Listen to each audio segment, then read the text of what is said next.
கிறிஸ்துவில் பிரியமானவர்களே, ஆண்டவராகிய இயேசு கிறிஸ்துவின் நாமத்திலே உங்களை வாழ்த்தி ஆசிர்வதிக்கிறேன். இந்த நாளுக்கு இந்த தேவன் நமக்கு அருளி இருக்கும் ஜீவ வார்த்தை ஆதியாகமத்தின் புஸ்தகம் 8ஆம் அதிகாரம் 1ஆம் வசனத்தில் இருக்கிறது. தேவன் நோவாவையும் அவனுடனே பேழையில் இருந்த சகல காட்டு மிருகங்களையும் சகல நாட்டு மிருகங்களையும் நினைத்தருளினார். தேவன் பூமி மேல் காற்றை வீச பண்ணினார். அப்பொழுது ஜலம் அமர்ந்தது. என கேட்கிற தேவனுடைய பிள்ளைகளே, இந்த நாளிலே தேவன் உங்களை நினைத்தருளி தேவன் உங்களை நிலைப்படுத்தும் நாளாக இந்த நாள் இருக்கிறது. நான் நிச்சயமாய் நம்புகிறேன், உங்களை நினைவுகூரும் ஒரு நாள், உங்களை நிலைப்படுத்தும் ஒரு நாள்.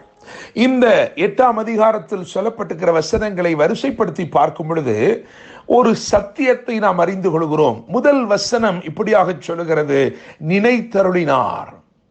தேவன் நோவாவையும் அவனுடனே பேழையில் இருந்த சகல காட்டு மிருகங்களையும் சகல நாட்டு மிருகங்களையும் நினைத்தருளினார் என்று எழுதியிருக்கிறது.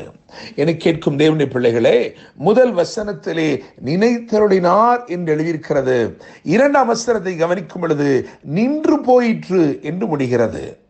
எனவே நினைத்தருளும் தேவன் உங்கள் வாழ்க்கையிலே நிச்சயமில்லாத ஒரு காலத்தை ஒரு முடிவுக்கு கொண்டு வரும் பொருட்டு எவைகளை நிறுத்தி போட வேண்டுமோ அவைகளை நிறுத்தி போடுகிறார். உங்களுக்கு விரோதமாய் ஆக்கிரமித்து சீறுகிறவைகள் எதுவாய் இருந்தாலும் அவைகளுக்கு விரோதமாய் தேவன் வந்து அவைகளையெல்லாம் நிறுத்தி போடுகிறார். பிரச்சனைகளை நிறுத்தி போடுகிறார். உங்கள் வாழ்க்கையிலே காணப்பட்ட போராட்டங்களை ஒரு முடிவுக்கு கொண்டு வரும்படிக்கு அவைகளை நிறுத்தி போடுகிறார். 3ஆம் வசனத்தை கவனிக்கும் பொழுது அங்கே நாளுக்கு நாள் வற்றிக்கொண்டே வந்தது என்று எழுதியிருக்கிறது. நாளுக்கு நாள் வற்றிக்கொண்டே வருகிறது என்ற காரியம் நோவாவை பொறுத்த வரையிலும் பெருத்த நன்மையாயிருக்கிறது. எனவே நினைத்தருளினார் என்று சொல்ல விரும்புகிறேன்.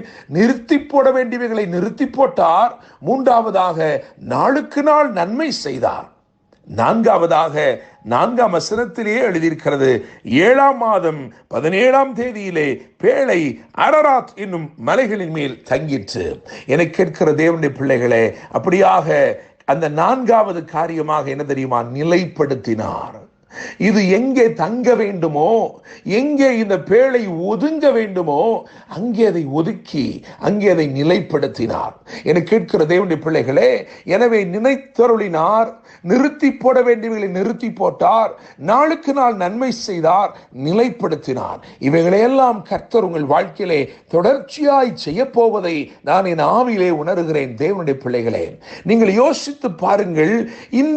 இந்த பேழை, அதாவது இது நிச்சயமில்லாத ஒரு நிகழ்வு போல காணப்பட்ட இது நன்மையான முடிவை நோக்கி நகர்ந்து சிகரங்களிலே நிலைப்பட்டது. என கேட்கும் தேவனுடைய பிள்ளைகளே, சமபூமியில் இருந்து புறப்பட்ட ஒன்று இப்பொழுது சிகரங்களில் வந்து நிலைத்திருக்கிறது. உங்கள் வாழ்க்கையிலும் தேவன் இப்படியே எது சாதாரணமாய் இருக்கிறதோ அவைகளை தேவன் நினைவு கூறுகிறபடினால், அவைகளுக்கு தேவன் நாளுக்கு நாள் நன்மை செய்கிறபடினால், அவைகளுக்கு விரோதமானவைகளை நிறுத்தி போடுகிறபடினால், அவைகளை நிலைப்படுத்துகிறபடினால் இறுதியாக அங்கே பார்க்கிறோம் சிகரங்களிலே வந்து ஒரு பெரிய மேன்மை, ஒரு பெரிய உயர்வு அங்கே தங்கிற்று என்று எழுதியிருக்கிறது.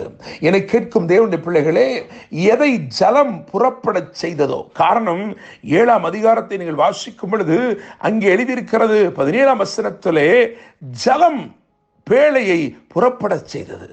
ஜலப்பிரளயம் 40 நாள் பூமியின் மேல் உண்டான போது ஜலம் பெருகி பேழையை கிளம்ப பண்ணிற்று என்று எழுதியிருக்கிறது. அது பூமிக்கு மேல் மிதந்தது என்றும் எழுதியிருக்கிறது. மற்றவர்களுக்கு தீமையாய் இருப்பவைகளை உங்களை புறப்பட செய்யும் நன்மையாக தேவன் மாற்ற விரும்புகிறார். மற்றவர்களுக்கெல்லாம் அந்த ஜலப்பிரளயம் தீமையாயிருந்தது, ஆனால் பேழையை புறப்பட செய்கிற, பூமிக்கெல்லாம் மேலே மிதக்க செய்கிற நன்மையாயிருந்தது. அப்படித்தான் தேவன் உங்கள் வாழ்க்கையை கிரியை செய்ய விரும்புகிறார். என கேட்கும் தேவனுடைய பிள்ளைகளே, சமபூமியில் இருந்து புறப்பட்டது இப்பொழுது சிகரங்களில் வந்து நிற்கும்படி தேவன் செய்தார். தேவன் இந்த நாளிலே உங்களை நினைத்தருளுகிறார். தேவன் உங்களுக்கு விரோதமான தீமைகளை நிறுத்தி போடுகிறார். உங்களுக்கு நாளுக்கு நாள் நன்மை செய்யும்படிக்கு உங்கள் மேல் கரிசனை உள்ளவராயிருக்கிறார். சாதாரண நிலையில் இருந்த உங்களை சிகரங்களிலே நிலைப்படுத்தும்படிக்கு உங்கள் மேல் கிருபையாய் அவர் இருக்கிறார். நிச்சயமாய் இந்த வார்த்தைகளின்படி உங்கள் வாழ்க்கையில் அவர் நன்மை செய்வார். என்றும் அன்புடன் pastor Daniel Moses. God bless you.